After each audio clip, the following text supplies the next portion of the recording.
It's another great day in the neighborhood of the Crotchety Old Men Podcast. This is Gary Smith, your host. Once again in the studio, we like to chop it up about things that are relevant, real, and most important, usable. So in the studio joining me today is my main man, PC, Paul Clemens in the house. Hey, What's going on, partner? oh, everything's great, man. Just got through with Thanksgiving and whatnot, so got a chance to check out family and so on. So it's always a good thing. Oh What about man, you guys? just loving life and enjoying it and being thankful for all the things that God has done for us, man. Hey, before we get any further though, man, let's get George Crumley in here on this conversation. What up, George? Hey, how we doing today? Man, we doing all we can and the easy ones twice. That's what I want to hear. How's your Thanksgiving, George?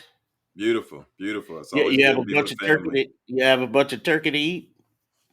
No, I stay away from that turkey when I can. So we kind of mix it up a little bit different, but it was still good.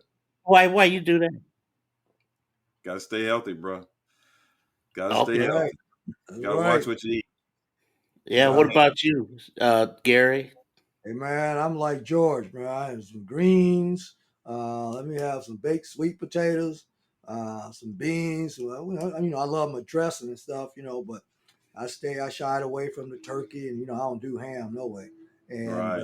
so, hey man, PC, over the podcast and stuff, man, you've taught us about this anyway, about no, eating to live, not living to eat. Exactly. So Exactly. And I guess that's the reason for my questioning because a lot of people will eat and they go to sleep thinking that if they eat turkey, the tryptophan in the turkey makes them sleep. But Mm, actually, studies have found out that the reason people sleep after they eat is because they don't get enough sleep in the first place. And wow. digestion takes a lot of energy out you to digest food in the first place.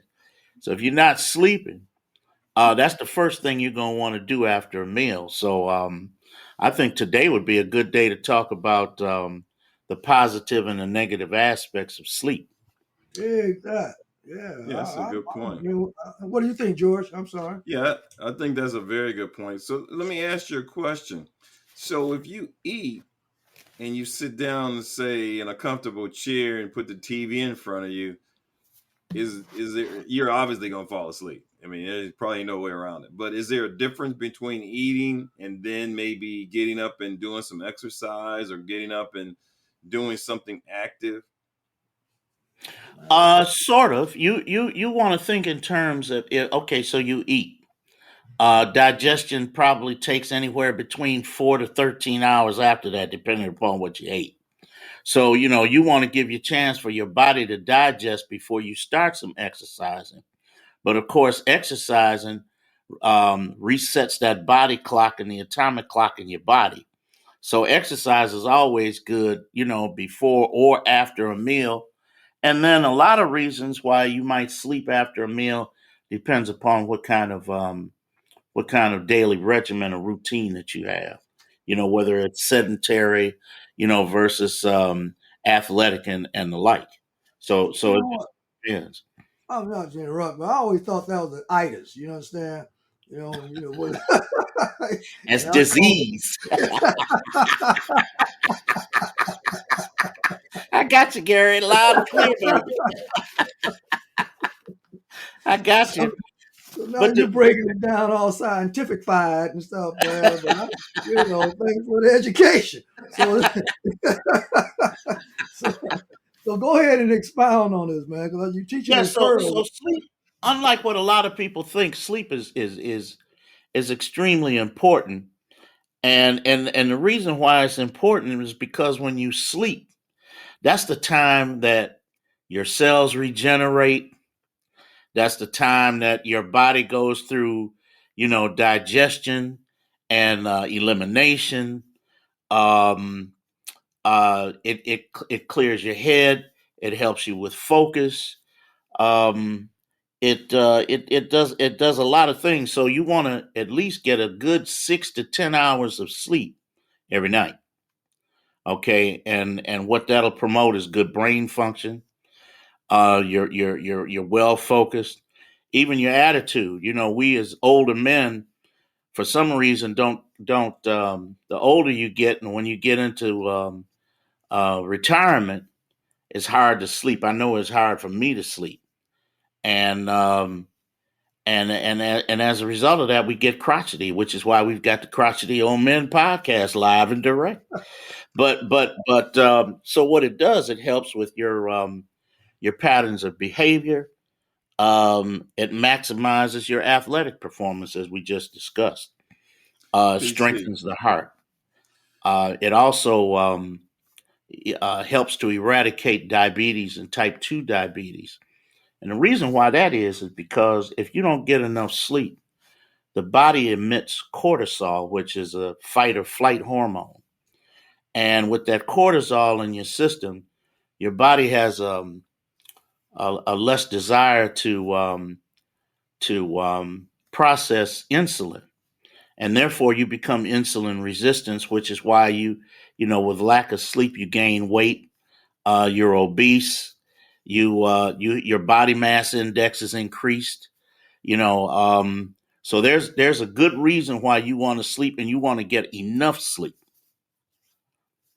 PC. So let us, before you go any further. Okay, so you said something real interesting because I'm real cognizant of how much sleep I get, and I usually average between 6.5 and 7 hours, which most articles and the Fitbit and all these stuff that say that that's adequate sleep for my age.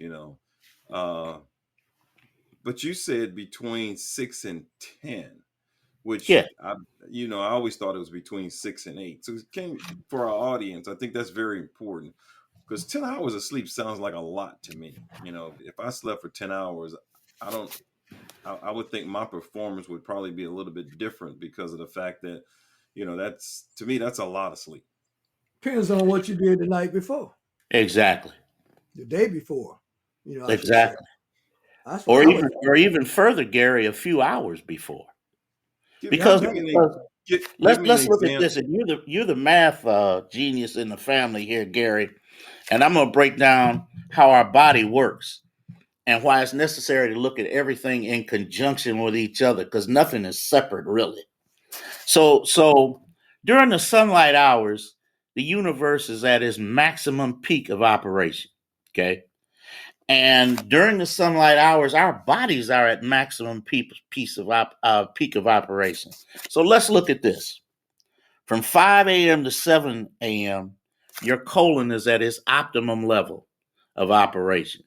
So your colon is digesting and eliminating between 5 and 7. From 7 to 9, your stomach, okay, is at its peak operation. From 9 to 11, your spleen is at its highest operation point, and so forth down the line. If you count those times in between, you're looking at about 10 hours right there. Okay. Conversely, on the other side of the fence, you want to go to bed, let's say between 5 and 7. That's where your kidneys start to operate from 5 to 7. Hold up, PC. Hold up. Going to bed between you talking about 5 to 7 in the evening. Well, no, what I'm saying is from 5 p.m. to 7 p.m. is when your kidneys operate. You want to go to bed between anywhere between 7 and 9 because 7 and 9, that's where your sexual gonads are at its highest peak. That's the time you want to put the kids to bed.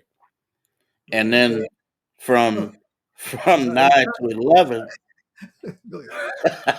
from 9 to 11, that's your triple heater. Now, your triple heater consists of digestion. It consists of your heart rate. It consists of reconstruction of your cells. All right. So from 9 to 11, that's a really good time to actually go to sleep. From 7 to 9, you want to go to bed. Okay, you get the difference.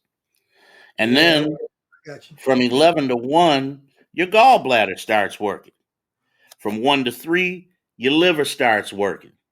From 3 a.m. to 5 a.m., It's your lungs. So you go from the most active part of your day, from 3 to 5. Your body starts to slow it down in its activity, and kidneys. You're flushing your blood, and everything is getting ready for the next day. And so when you look at those hours, George, if you count each one of those sections that I was naming, that's at least 6 hours. And so if you add more hours during those certain times of that night, you're going to get anywhere from 6 to 10 hours. You're flushing your blood, you're cleaning your blood. Um, you've already done your digestion and whatnot during the day, and so now your spleen, your liver, and all of that's working, and then your lungs are working, so that creates energy in your body, and oxygen in your body should start the next day's process. So with all that said, if you eat your dinner later on in the evening, for those that work and for those that have a later schedule, do you just adjust the times? Say, for example, you don't eat dinner till 8 o'clock at night. So do you adjust your measurement times, or these times not based on your body clock, but based on the actual clock that you talked about as far as waking hours and The sleeping hours? organs. Yeah. Yeah, that's one way of handling it. You can adjust your time somewhat, but you certainly don't want to eat after, let's say, like 6 or 7 o'clock in the evening, because quite naturally, your body functions are still going to go along at that rate. However, let's say a person that works nights would have an issue because now everything's offset, and what usually works during the day is going to start working at night. So the problem with somebody who works nights is they have to set a set amount of time to close the curtains, get the sun out of their face, and get some sleep so that the body can continue to function like I just suggested. Hmm. That's quite interesting, man, because I guess I would have to be that aberration, uh, because I probably eat a meal after 8 o'clock more often than probably any of us. Okay. Oh, George, you too? And I don't know, man. My regularity in terms of bowel movement and stuff, nothing's impeded there. I have plenty of energy in the morning. Be frank with you guys, man. A lot of I'm a night owl, so I'm up watching the games or what have you. And then when my wife wakes up, she gets up about 5:30, 6 o'clock. 9 times out of 10, I'm up with her. You know, chit chatting with her before she goes off. I'll hook up her tea. I say all that to say this. I know doggone well I don't get no 8 to 10 hours of sleep.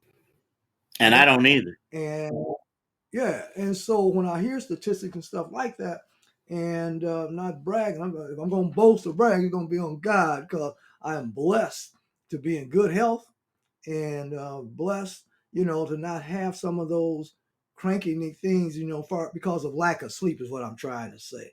So for somebody like myself, if anything, and I can't say that either, because I'll fall asleep in a heartbeat if I'm sleepy.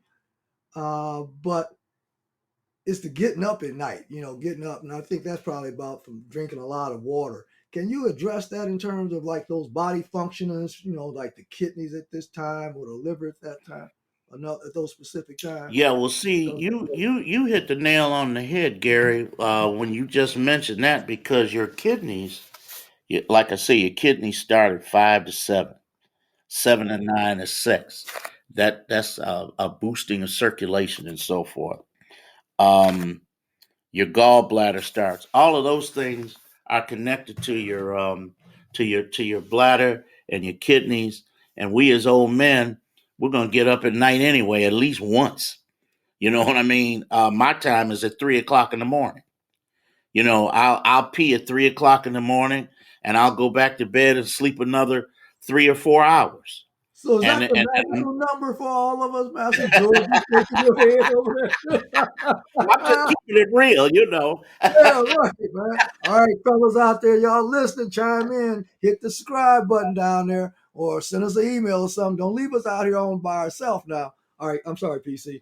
No, no problem at all. So what happens is, okay, kidneys, gallbladder, liver, and so forth. And then, in addition of our prostate swelling because of our age. So those are the things that make us get up and go to the bathroom at 3 o'clock in the morning. You know what I mean? The question is whether you can return to that or not. Now, my problem is I run the TV a lot at night, and with the light from coming from the TV and whatever, those are stimulants. So one of the things that I have done, I've used, is that I have a light looks like stars all over my bedroom, and they change colors, and they're very they're not, don't start, but they're very soft. The light's very soft. And then I have this music that I play that's called the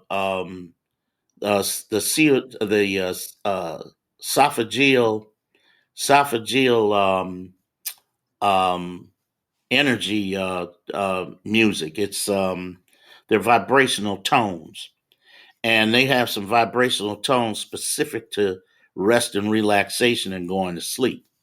So those are some of the things that you can use that are good sleep aids that I have used that I found successful. Let- Let's Mm, kind of talk okay. about that because that was one of the things that came to mind was people that have that idea that I can't go to sleep unless I have the television on. And to me, it's just the opposite. If I want to watch TV, I'll sit up, on the couch or whatever. But I'm thinking, you correct me about what I'm doing. I'm trying to train my body is when I get in the bed and I'm in that position, I'm in there for one thing is to go to sleep, and that's what I try to do is make a conducive dark room, and then I'm going to bed. But as far as the TV, like you said, the lights flickering from the TV or the sound, that disturbs me, and it doesn't allow me to go to sleep. Now I probably could do it that way, but like I said, I intentionally want the room quiet, no TV. But I know a lot of people do just the opposite. Can you talk a little bit about Yeah, a lot of what happens with people doing the opposite. Now, first of all, to talk about what you do and what your regimen is, that's almost perfect. You want a dark room. You don't want a lot of stimuli, and people who feel like they have to have a lot of stimuli, um, I don't want to say they don't have enough to do in their regular life, but why a person needs to be stimulated, let's say 18 to 24 hours out of a day, is besides my way of thinking.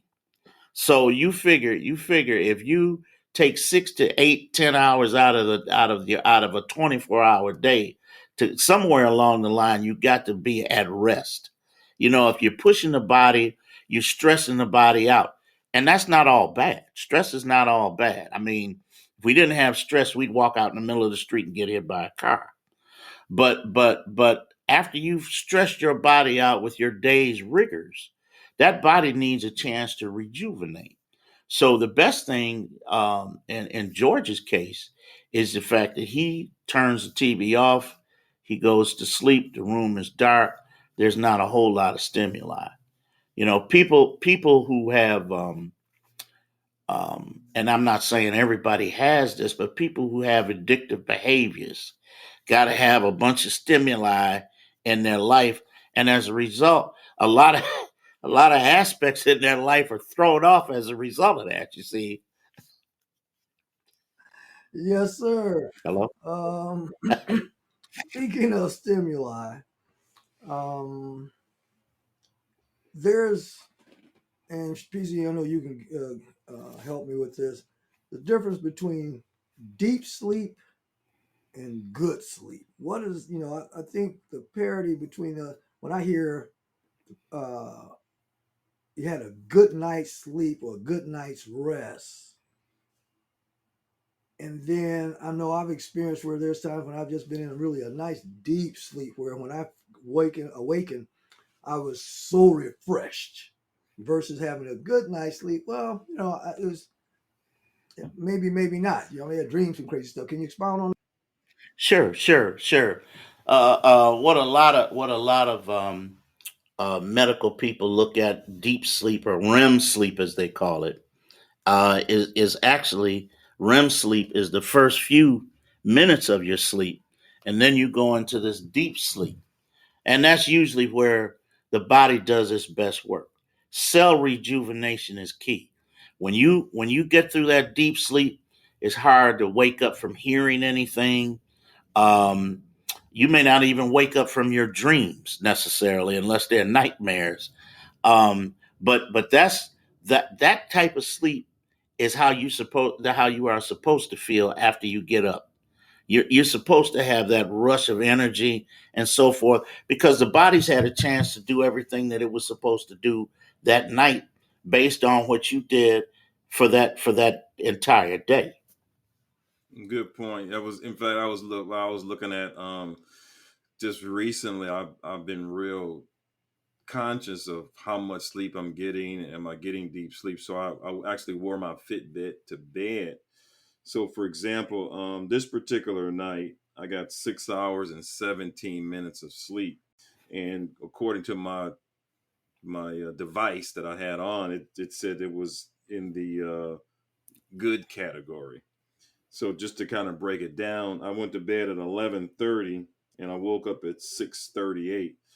12% of that, which was 51 minutes, was in the awake portion. That's probably when I got up to use the bathroom. Um, REM sleep was 13%, which was about 54 minutes. Light sleep was 65%, which was 4 hours and 38 minutes. And then deep sleep was 45 minutes, which was 10% of the whole deal. So that was probably an average 6 hours, 17 minutes. It's probably about right. Usually they'll tell me that I don't see it on this one. It'll tell me how long it took me to go to sleep, but usually it's maybe like 5 to 7 minutes from the time I hit my head hits the pillow. I'm asleep, I'm gone. So, and I don't wake up until, like I said, I have to go to the restroom, and I go back just like you, Paul. I go back to bed, and I'm asleep within a few minutes. At least I think I'm asleep within a few minutes. But And yeah, this is what I did, because I was really concerned about if I was getting enough sleep. So because I don't normally wear the device to bed, but I wanted to see. I knew it had the measurement on there, so I did that a couple nights, and it was interesting. One night it said I only got like 4 hours of sleep, but I think what happened was when I woke up to use the restroom, it never recalibrated the rest of the night's sleep. So it said I only had 4 hours of sleep, but interesting enough, it told me a little bit about the sleep, that I was getting, just to reconfirm that, I am getting the deep sleep, because sometimes you wonder if you really are going into that stage, which is so important, as you indicated. So obviously my goal is to try to get as much deep sleep as possible, because of some of the things you talked about earlier, which is the regeneration of cells, and having a restful sleep and waking up regenerated in the morning. and like Gary was saying, the deep sleep is the most important part of your sleep. The other sections that George was depicting was sections that are getting to that sleep. It's actually George spelled out the sleep process, because recognize now 35% of the United States people in the United States are lacking sleep. Okay, that's a lot of people. That's a lot of folk. That's a heck of a lot of folk. So, um, you look in terms of what kind of relationships are folks having with each other. That has a lot to do with lack of sleep or having enough sleep, as we talked about earlier in the session. And then, it helps to define what kind of eating habits you have, what time of day it is, and it helps also to fight off disease, because your immune system is highly affected by getting enough sleep. Cell regeneration is the number one key, and as long as you have these regeneration, body cells are seven sided figures. So you figure if you have abnormal cells, that means that they're not getting the nutrients, because the nutrients, they're also seven sided and they can't fit inside of the cell. Um, in which you're feeding the cell on a cellular level. So that's the importance of sleep as it relates to um, your immune system. Very important. And then that way it cuts down disease for you. Let's switch gears just a little bit in talking about sleep. There's two things that I know a lot of people suffer from, which is one is snoring, and the other one is sleep apnea. Is there any thing that you can say about either one of those as far as remedies or as far as how that affects your sleep or any such thing that can help our audience that may suffer from either one of these Sure, sure. conditions? Snoring is, in a lot of cases, snoring is brought about by obesity. When your neck swells to 18 and a half inches, um, your nasal passages are swelling. You don't get enough opening in your nasal passages, which could be a physical dysfunction as well. And so as a result, what happens is there's a lack of oxygenation that takes place as a result of that. And that's where the sleep apnea comes in because you're going to stop breathing. Okay. So what people do is they have these apparatuses that they'll put in your nose to widen the cavity of your nose so you'll get more oxygen, and that'll alleviate you from stopping the breath or the breathing while you're sleeping at night. Because folks have died behind that. The second thing is the CPAP machine. Now, a lot of people they've kind of modernized the CPAP machine now, where it's just not covering your whole face. And you feel like you're in a cage or something like that. They and then for people who have problems with claustrophobia, they don't use a CPAP machine, so they suffer continually with this sleep apnea and this sleep deprivation. It keeps them up at night as well. So those are some of the things that they put. They also have a something they put in your mouth that will retain the mouth's position. So you'll get enough air coming through your nasal passages as well. So there's a couple of reasons why that can happen. So there's no holistic approach to say snoring in itself. Not necessarily, no. And then it all depends upon what the snoring is coming from. Hmm. So if it's an obese situation, just eat some healthy foods, get on a exercise regimen, and lose the weight. Yeah, and well, that's the whole thing. And that's the common approach that it's an obesity type situation where I'm 165 pounds, but I snore. My wife tells me that all the time. I snore, a lot. So I don't know what is necessarily causing mine because I don't fall into the obesity category. But so for you in your situation, it might be about stress. Okay, and I don't know if you have an over an amount of stress or not, but a lot of people will snore out of a stress if they're super stressful or even super tired, where they have just pushed their body to the absolute limit. Um, a lot of times that snoring will take place.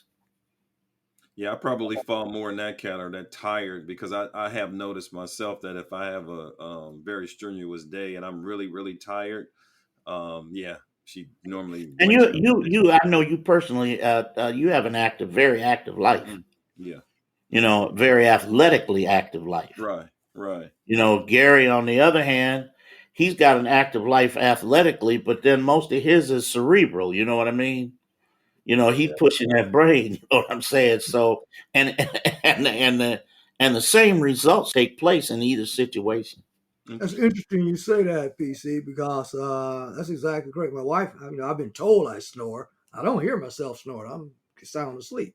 So, but she's talking about sound like a train and stuff. Sometimes you have to shake me, and all that stuff. And so Right. you must have really been tired. And I fuss at her sometimes, man, because I'm not tired. I'm tired from doing what? But to your point, Right. George, and both of y'all, man, I guess that's cerebral um, fatigue that sets in, and then tired is tired, whether it's physical or mentally. So Yeah, because you do your walk, but at the same time, a lot of your business during the day, you're sitting at a desk, and yeah, you're pushing numbers and brain cells. You know what I'm saying? it's like So breathing out and breathing in. exactly. So those are the things that I wanted to talk about today, in terms of the importance of sleeping and what most of us take for granted. We don't even think about the effects, whether they're ill effects or even positive effects, because sleeping is just such a natural progression toward the end of the day that we don't even think about it. It's like, do you really think about your heart beating? You know what I mean? So hopefully this has been a helpful topic with our audience. Yeah, most definitely. Because, like you say, a lot of people don't think about it, but it's something that they should think about because sleeping affects pretty much everything we do. Like you said, our attitude, our approach, our thinking habits, our eating habits. Because, I myself, I know when I'm tired, if I, for some reason, I only get a couple hours sleep, I know how it affects me. So I try to make a conscious effort to get at least 6.5 to 7 hours of sleep. And, and I do that by, like I said, going to bed at a certain time. I like to go to bed between 11:30 and 12. That's usually regardless of how I feel, because, we can talk ourselves into anything. Well, I'm going to stay up and watch this show. I'm going to stay up and do that. But I've tried to, here again, train my body to say 11:30, 12 o'clock. Well, it's time to start going upstairs to go into bed, so that, I brush my teeth, I get in the bed, I get in my position, and, as far as I know, I'm asleep at that point. The next thing I know, 3, 4 hours go by, and I pretty much wake up at the same time. So for me, it's all about habit, and I try to form these habits, and my body is accustomed to that, and I try to stick to that as much as possible, because I mean, to the point where I'm sometimes leery. I'm not going to use the word afraid, but leery of going to bed at 8 or 9 o'clock at night, because I'm afraid I'm going to wake up at 3 or 4 o'clock in the morning. And I'm not going to be able to go back to sleep because I haven't trained my body in that function. And, I don't want, unless I'm, trying to make a airplane flight or something like that, I don't need to be getting up at that time in the morning because I don't really have anything to do. So, I try to stay on a schedule such as that. But I think that's so important for our audience to understand, especially at our age, how important sleep is. So that, when you introduced this topic, I thought it was very, very important, because, like I said, we take sleep for granted, and we shouldn't, because that's such a healthy nature thing that we need to do, and we need to get every night, is a good night's sleep. In addition to that, gentlemen, periodically I'll take a nap during the afternoon. Take me a little power nap sometimes, 30, 45 minutes, man. And I feel like I've had 8 hours of sleep just from that break. You understand? And that too, has helped me. What are your thoughts on that, Paul? It's interesting that you mentioned power naps, because power naps are so effective. Science has learned recently in their sleep studies that a 15 10 minute power nap does wonders for the body and the mind. You're rejuvenating cells. The body's at rest. Your mind is at rest, so there's no focus. It has a tendency to refresh and rejuvenate. And sometimes power naps, depending upon your daily cycle and activity, can be more important than going to sleep at night for 6 to 10 hours every night. That's Oh, funny absolutely. because, we talk about, we think we're so much different than other people. And here it is, we haven't talked about this, but I'm like Gary. I take power naps also. I coach basketball, so a lot of our practices are in the evening after school is over. So practice might be between 6 and 8. So I know that in order for me to be refreshed before I can go to practice at 6 o'clock, I need to take me a 15, 20 minute nap. So I just find a quiet place in the house, sit down on the couch. I don't need to turn the TV on or anything like that. And I'll just close my eyes, and within a few minutes, I'm asleep. I mean, And I'm in you, a dead sleep. and you know You what, know, George? I do the same thing, and it doesn't have to be quiet for me. Okay. I will nod out at the drop of a dime. Exactly. Okay. Exactly. You've just I don't care. Man, the University of Michigan marching band could be coming through the living room. I will not hear you. Exactly, Smitty. Exactly. And people talk about me all the time. Boy, I sure wish I could just fall asleep. You're sitting up talking, and the next minute, you look around and you wonder, well, why is PC so quiet? Well, PC just took him a power dive. Man, I'd be nodding like a heroin addict, man. Just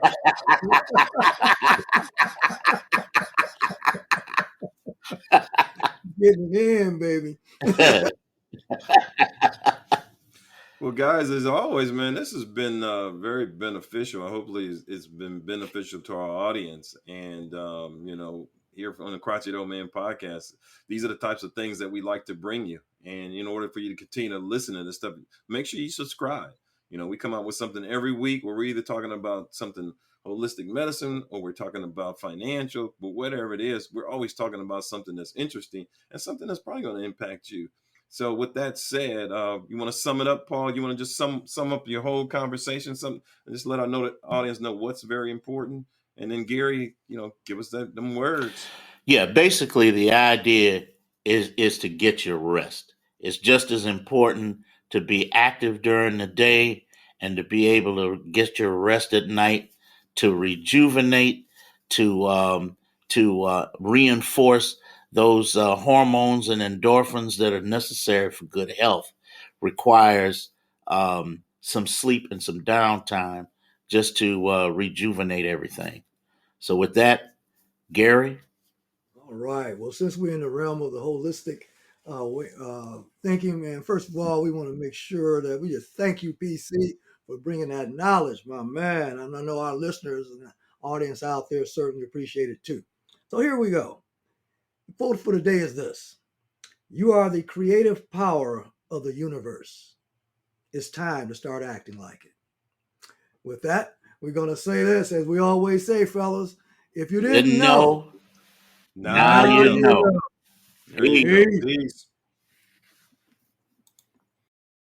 This is Dr. Paul Clemens with the Crotchety Old Men podcast. If you're interested in financial tools to build wealth, and you're interested in ways to maximize your health through holistic alternatives, then you are just the audience that we're looking for. Tune in each week, every Thursday, to the Crotchety Old Men podcast, where George Crumley, Gary Smith, and I offer you in-depth discussions on health and wealth. Subscribe to the Crotchety Old Men podcast on Google, Spotify, Apple, iHeartRadio, or wherever you get your favorite podcast.